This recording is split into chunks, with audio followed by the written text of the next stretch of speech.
Le film commence avec 4 membres d'une unité des forces spéciales qui se détendent en jouant aux cartes. Mais au lieu de parier de l'argent, ils parient leurs armes. Chacun d'entre eux a une spécialité particulière. Rocky est le stratège. Pochi s'occupe des transports. Johnson est l'expert en technologie et en communication. Et Cougar est le tireur d'élite de confiance de l'équipe. Ils sont tous dirigés par un colonel nommé Clay. À ce moment-là, ils viennent de recevoir une mission d'un mystérieux agent de la CIA connu sous le nom de Max. Leur objectif est de se rendre en Bolivie et de marquer un complexe appartenant à Fidel, un chef de cartel impliqué dans le trafic de drogue et le commerce illégal d'armes. À leur arrivée, ils repèrent rapidement la cible et marquent le bâtiment pour une frappe aérienne prévue dans 8 minutes. Mais la situation change lorsqu'ils se rendent compte que des enfants sont enfermés dans le complexe et sur le point d'être utilisés comme main-d'œuvre forcée. Voyant cela, le colonel Clay contacte Max pour annuler la frappe. Max refuse. Il insiste pour que le bombardement se poursuive à tout prix. N'ayant pas d'autre choix, Clay et son équipe font irruption dans le complexe pour sauver les enfants. Avant l'arrivée des avions, une violente fusillade éclate. Sans hésiter, Clay se précipite au 2e étage. Il y trouve l'enfant, mais se retrouve également face à face avec Fadil en personne. Étonnamment, Fadil laisse partir l'enfant, mais avant que Clay ne s'en aille, Fadil l'avertit que lui et son équipe ont été piégés par la CIA et que Max a l'intention de les éliminer. Clay n'a pas le temps de réfléchir à cet avertissement. Il tire sur Fadil et s'enfuit avec l'enfant. À moins de 20 secondes de l'attaque aérienne, l'équipe court vers le véhicule volé et s'éloigne aussi vite que possible. Le missile frappe le complexe derrière eux, provoquant une violente explosion. Ils parviennent à survivre et continuent vers le point d'extraction. Mais lorsqu'ils arrivent, seul un hélicoptère les attend. Clay prend la décision difficile d'envoyer les enfants en premier. Lui et son équipe ont suffisamment d'expérience pour survivre seuls. Un avion de chasse tire directement sur l'hélicoptère, le détruisant et tuant tous ses occupants. L'attaque a été ordonnée par la CIA. Ils voulaient éliminer Clay et son équipe, même si cela signifiait tuer 25 enfants innocents. Réalisant qu'ils ont été trahis, Clay et son équipe retirent leurs plaques militaires et les jettent parmi les débris en feu de l'hélicoptère. Le monde croira qu'ils sont morts. À partir de ce moment, ils n'ont plus qu'un seul objectif, la vengeance. 4 mois passent. Clay et son équipe sont toujours cachés en Bolivie. Ils acceptent tous les emplois qu'ils peuvent trouver pour survivre et rassembler petit à petit l'argent nécessaire pour retourner aux États-Unis. Clay et Rocky passent leur temps dans les arènes de combat de coqs. Ils n'étaient plus des soldats, mais seulement 5 hommes seuls contre la CIA.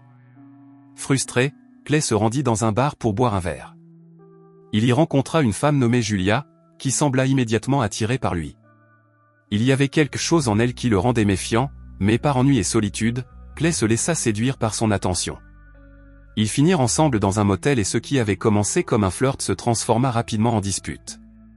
Le motel prit feu. Après avoir enquêté sur les conséquences de l'accident d'hélicoptère survenu quelques mois plus tôt, Julia avait compris que Clay et son équipe étaient toujours en vie en comptant le nombre de dents trouvées parmi les débris. Son offre était simple, elle aiderait Clay à retourner en Amérique, mais seulement s'il se joignait à elle pour traquer Max. Clay accepta. L'équipe se réunit dans un cimetière pour écouter ce qu'elle avait à dire. Certains d'entre eux étaient mal à l'aise. Clay avait toujours eu de la malchance avec les femmes. Julia arriva avec des informations cruciales. Max serait à Miami pendant 4 jours. Il serait surveillé par une forte escorte, protégé par des véhicules blindés et 30 hommes armés. Max devait être capturé vivant.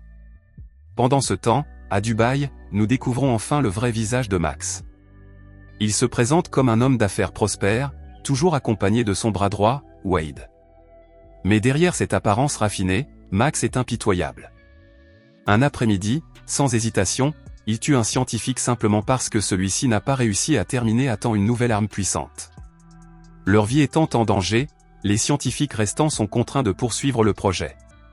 Quelques jours plus tard, Julia parvient à faire rentrer clandestinement Clay et son équipe aux États-Unis. Elle les cache dans des cercueils et utilise ses relations pour contourner tous les niveaux de sécurité. Au même moment, Max supervise un test de la nouvelle arme.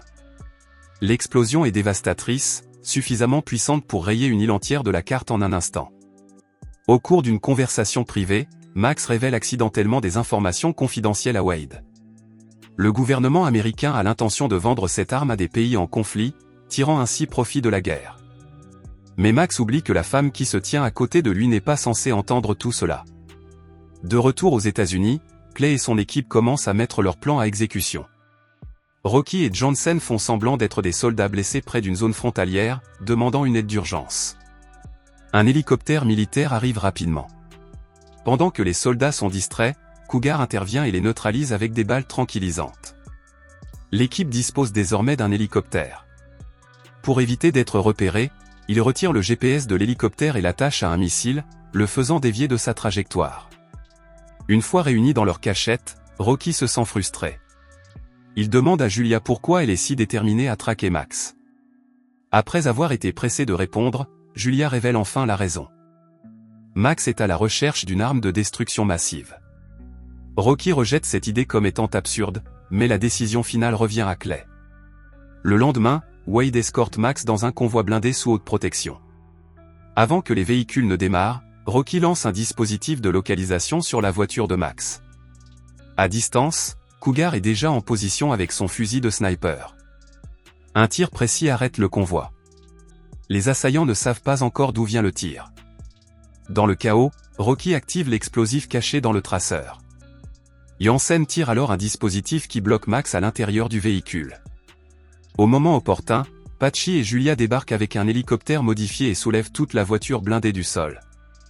De retour à leur cachette, l'équipe découvre avec stupéfaction que Max n'était pas du tout à l'intérieur du véhicule blindé.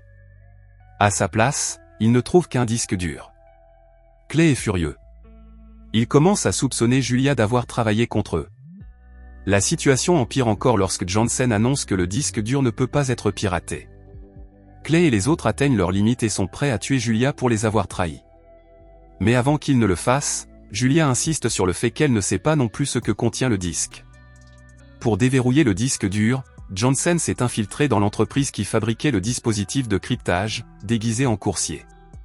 Le plan a fonctionné assez longtemps pour lui permettre de télécharger les fichiers dont ils avaient besoin, mais sa couverture a rapidement été compromise. À la dernière seconde, Cougar a apporté son soutien en tant que tireur d'élite depuis un bâtiment voisin, permettant à Johnson de s'en sortir sain et sauf. Une fois le disque piraté, la vérité a éclaté au grand jour.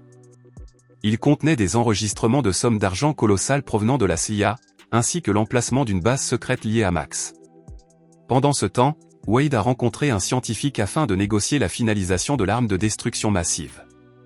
Wade en a informé Max, qui a immédiatement commencé à préparer un piège. De retour avec Clay et son équipe, ils commencent à surveiller la base secrète de Max à distance.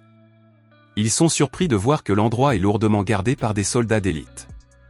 Il est clair que cette mission ne sera pas facile. Mais avant que quiconque ne puisse prendre une décision, Johnson découvre une vérité choquante sur Fidil, le chef du cartel du début. Il s'avère que Fidil avait volé 4 millions de dollars à la CIA. Cet argent avait été donné à sa fille, et cette fille est Julia. Au moment où cette information est révélée, ils affrontent Julia. Julia parvient à s'échapper par la fenêtre de la salle de bain, mais Johnson est blessé lors de la fusillade. Clay commence à tout remettre en question. Il se demande s'il faut poursuivre la mission, d'autant plus qu'il soupçonne désormais Julia de travailler avec Max. Mais Rocky prend les devants et déclare qu'il frappera la base secrète de Max, avec ou sans les autres. Inspiré par sa détermination, l'équipe décide de continuer. Ils se rendent dans un port où Max est censé opérer. Une fois sur place, ils lancent leur attaque. Alors que Clay est distrait, Rocky le frappe et le rend inconscient. Le reste de l'équipe est également capturé. C'était une trahison. Rocky avait prévu de les livrer à la CIA afin que celle-ci puisse rétablir sa réputation. Et maintenant, la vérité éclate au grand jour. Le disque dur qu'ils ont volé était un piège. Cet endroit n'est pas du tout une base secrète, mais un entrepôt contenant l'argent de la CIA destiné à l'achat de l'arme de destruction massive. Clay et son équipe ont été utilisés comme boucs émissaires. Max avait tout planifié dès le début afin de pouvoir voler l'argent et leur faire porter le chapeau. Dans le même temps, les hommes de Max encerclent les scientifiques pour les forcer à leur remettre l'arme. Pour éliminer tous les témoins, Max ordonne l'exécution de l'équipe de Clay. Mais à ce moment précis, une roquette frappe la zone. Julia est arrivée. Même si elle éprouve encore de la colère pour la mort de son père, elle comprend désormais que tout cela faisait partie d'une manipulation de la CIA. Au lieu de se battre les uns contre les autres, elle rejoint l'équipe de Clay. Ensemble, ils lancent un assaut total contre les forces de Max. Wade se rend compte que son jet privé a déjà décollé. Dans une tentative désespérée de le rattraper, il saute sur une moto Ducati et court le long de la piste, mais Cougar l'attend. De loin, avec son fusil de sniper bien en main, il tire. La balle atteint parfaitement sa cible, projetant la moto contre le jet. Une violente explosion s'ensuit. D'un seul coup, Cougar élimine Wade, Rocky et l'argent volé. Au même moment, Max s'enfuit. Avant de disparaître, il lance un avertissement, il reviendra pour se venger. Mais Clay ne semble pas perturbé. Pour lui, avoir démasqué la véritable identité de Max est déjà une victoire. Quelque temps passe. Clay et son équipe passent à une autre mission secrète.